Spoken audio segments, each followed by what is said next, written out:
ଆପଣଙ୍କ କଥାକୁ ରିକଲ୍ କରନ୍ତୁ ଭାଇ। ଆପଣ ମୁଁ ଯୋଉ ୱାର୍ଡ କହୁଛି ଆପଣ ପର୍ଟିକୁଲାରଲି ସେଇ ୱାର୍ଡ କହୁଛନ୍ତି। କୋଉ ୱାର୍ଡ? ଯେ ଯେହେତୁ ଆପଣ ତାଙ୍କ ବିଷୟରେ ଇନକ୍ୱାରି କରୁଛନ୍ତି ତେଣୁ ସେ ଆପଣଙ୍କ ଇଏରେ କହିବାଟା ସ୍ୱାଭାବିକ।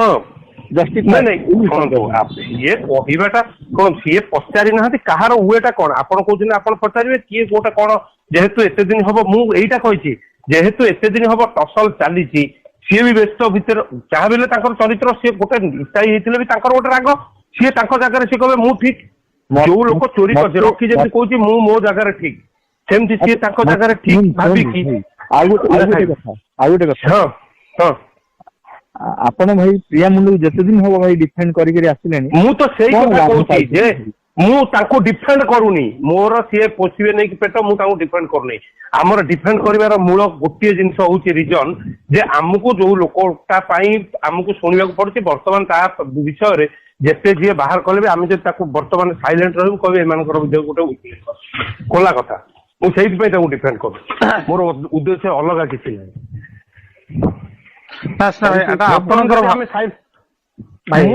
ମୁଁ ଶୁଣନ୍ତୁ, ମୋର ଭାବନା ଏଇଆ ଯେ ମୁଁ ଯଦି ବର୍ତ୍ତମାନ ତାଙ୍କ ସିଏ ବର୍ତ୍ତମାନ ଆମକୁ ବର୍ତ୍ତମାନ ଦେଖେଇ ରୂପେଶ ମହାନ୍ତି ତୋ ପ୍ରିୟା ମୁଣ୍ଡା ଏଇଆ ସମକ ମୁଁ ତେଣୁକରି ବର୍ତ୍ତମାନ ସାଇଲେଣ୍ଟ ରହିଯିବି। ଲୋକ କହିବେ ଶଳା ବୋଧେ କଣ ଥିଲା ଆଉ କଣ ପ୍ରକୃତ କଥା। ଆଉ ସେଇ ଜିନିଷଟାକୁ ଆଭଏଡ୍ କରିବା ପାଇଁ ଆମେ କହୁ ଭାଇ, ନହେଲେ ମୋର କଣ ଆବଶ୍ୟକତା ତାଙ୍କୁ ଡିଫେଣ୍ଡ କରିବା। ପ୍ରିୟା ମୁଣ୍ଡା ଆମକୁ ଦାଦାଭାଇଙ୍କ ମାମଲାରେ କଣ ସହଯୋଗ କରିପାରିବେ ବା କରିଛନ୍ତି? କିଛି କରିପାରିବେନି। ସେ 10 ପଇସା ସାହାଯ୍ୟ କରିପାରିବେ। ମୁଁ ତ ଆପଣଙ୍କୁ କହିଛି, ଆଉ ମୁଁ କଣ ଏଟା ମନା କରୁଛି କି? ସେ 10 ପଇସାରେ ସାହାଯ୍ୟ କରିପାରିବେନି।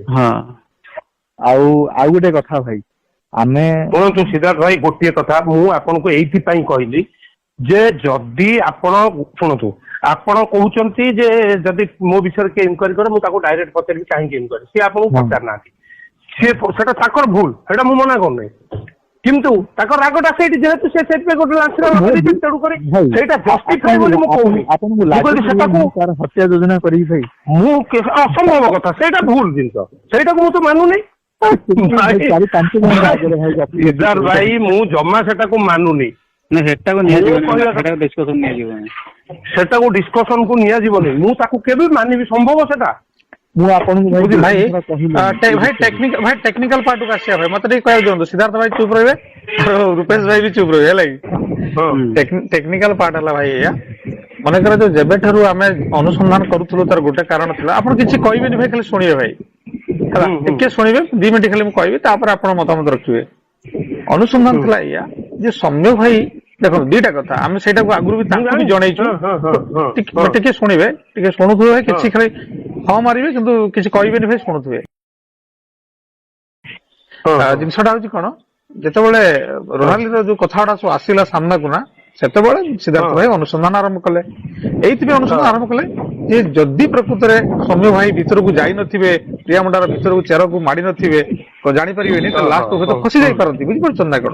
ନିଶ୍ଚିତ ନିଶ୍ଚିତ। ତେଣୁ ତାଙ୍କୁ ପ୍ରୋଟେକ୍ଟ କରିବା ପାଇଁ ଭାଇ ସବୁ କଥା କରାଯାଇଛି। କାହିଁକି ନା ଆମେ ପ୍ରକୃତରେ ଯଦି କଥା ଶୁଣିଲି, ଶୁଣନ୍ତୁ, ରୋନାଲିର ଯୋଉ ପୋଷ୍ଟ କାଲି ଆମେ ଦେଖିଲୁ, ଯୋଉ ତାଙ୍କର ଯୋଉ ନୃତ୍ୟ ଆମେ ଦେଖିଲା ପରେ ଆମେ ସ୍ପିଚଲେସ୍। ମୁଁ ତ ସେଟାକୁ ବି ଆଡମିଟ୍ କରୁଛି। ଗୋଟେ ଖ୍ରୀଷ୍ଟିଆନ ଯୀଶୁ ତା ମାନେ ଅଛି, ଆମେ ତ ଏବେ ବି ଆମେ ତାଙ୍କୁ ସନ୍ଦେହ ଘରେ ଆସିଛୁ। ସେ ଯୀଶୁ କଣ ପାଇଁ କରିବ? ତମେ ଯଦି ତମେ ଭଲ ଲୋକ, ତମେ ଯୀଶୁ ଘର ଟଙ୍ଗେଇକି ତମେ କଣ କରିବ? ମୁଁ ତ ତମକୁ ବି କହିଛି, ମୁଁ ସେ ଫଟୋ ଦେଖିଲା ପରେ ତ ମୋର ବି ବିରକ୍ତ ଭାବ ଆସିଗଲାଣି। କିନ୍ତୁ ଷ୍ଟିଲ୍ ମୁଁ ତାଙ୍କୁ ସପୋର୍ଟ କରିକି କହିବି ଦୀପଦ ଅନ୍ୟମାନଙ୍କୁ, ଆପଣ 2 ଜଣଙ୍କୁ କହୁନି। ନାଇଁ, ମୁଁ ଅନ୍ୟମାନଙ୍କ ଆଗରେ ମୁଁ ଷ୍ଟିଲ୍ ସପୋର୍ଟ କରିବି, ପ୍ରିୟା ମୁଣ୍ଡା ବିଷୟରେ ସପୋର୍ଟ କରିକି କହିବି। କାହିଁକି ନା ଯେହେତୁ ଆମେ ବଦନାମ ହବୁ, ମୁଁ କହିବି ହଁ ସତରେ ଆମେ ଏବେ ଜାଣିଲୁ ସେଇଟା ଆମ ଉପରୁ ବେଶୀ ମାଡ଼ ପଡିବ। ଯେହେତୁ ମୁଁ ପ୍ରିୟା ମୁଣ୍ଡାଙ୍କ ବିଷୟରେ ଇନକ୍ୱାରି କଲି, ତେଣୁ ପ୍ରିୟା ମୁଣ୍ଡା ମୋ ବିଷୟରେ ଏଭଳି ମାନେ ଯୋଉ ଆରୋପ ଲଗେଇବାଟା ଜଷ୍ଟିଫାଏ, ଉଚିତ। ଭାଇ ଗୋଟେ ବିବେକୀ ଦୃଷ୍ଟିରୁ ଆପଣ ମତେ କହୁନାହାନ୍ତି, ଭାଇ ଆପଣ ନିଜେ କହିଲେ ଭାଇ। ଗୋଟେ ଦେଖନ୍ତୁ ଭାଇ, ଗୋଟେ ରାଜ୍ୟ, ଗୋଟେ ଧର୍ମ, ଗୋଟେ ସମାଜ, ରାଷ୍ଟ୍ର ଭାଇ ସବୁଠୁ ବଡ ଭାଇ। କାଳେ ଯଦି କେବେ ଦେଖନ୍ତୁ ଭାଇ, କେହି ବି ବହୁତ ଲୋକ ଅଛନ୍ତି ଭାଇ, ଯେମିତି ଆମର ସଂଘର ବହୁତ ଲୋକ ଅଛନ୍ତି ଭାଇ, ସେମାନେ ଖ୍ରୀଷ୍ଟିଆନ ବେଶରେ ରହିକିନା ସେମାନେ ଖ୍ରୀଷ୍ଟିଆନ ମାନଙ୍କୁ ମାନେ ଘର ବାପସି କରାଉଛନ୍ତି, ହେଲା କି? ସେମିତି ବି କିଛି ବି ହେଇପାରେ। କେହି ଜଣେ ହିନ୍ଦୁ ବେଶରେ ବି ଦେଖନ୍ତୁ ସେ ବି ମଧ୍ୟ କିଛି ବି ମାନେ ଭୁଲ ମାନେ କରୁଥାଇ ପାରନ୍ତି। ଏ ଡାଉଟ ଟା ଭାଇ ମାନେ ସେବେଠୁ ହେଇଛି ଯେବେଠୁ ତାଙ୍କର କିଛି ମିଛ କଥା ଅନ୍ୟାନ୍ୟ ଜିନିଷକୁ ନେଇକି ଭାଇ ବୁଝିପାରିଲେ କି? ହଁ ଯଦି ସେ ମୂଳରୁ ସ୍ପଷ୍ଟ ରଖିଥାନ୍ତେ ଭାଇ ମୁଁ ଜଣେ ହଉଛି ଖ୍ରୀଷ୍ଟିଆନ ଇସାଇ ଥିଲି କିନ୍ତୁ ମୁଁ କେବେ ବି ଏମିତି ଘଟଣା ସବୁ ଆଜି ଭାଇ ହଁ, କେବେ ସେଇଟା ତାଙ୍କର ଭୁଲ ଥିଲା। ସେଇଟା ଗୋଟେ ସେ ପରମ ଆଜି ଭୁଲ ପର୍ଯ୍ୟନ୍ତ ଆମ ଆଗରେ କଣ ପାଇଁ କହିଲେନି କଥା ଯେ ବାସ୍। once upon a time ମୁଁ ବି ଥିଲି। I was ମାନେ ସେଇଟା ମୁଁ କହିଥିଲେ ଖ୍ରୀଷ୍ଟିଆନ ଥିଲି, ଆମେ ମତେ ତାକୁ ଘର ବାସି ବୁଝେଇଥାନ୍ତୁ। କରାହେଇଛି, ମୁଁ ଏବେ ବାସ୍। ହିନ୍ଦୁତ୍ୱ ପାଇଁ କାମ କରୁଛି। ବାସ୍ ସେଇଟା ଗୋଟେ କଥା ଭାଇ।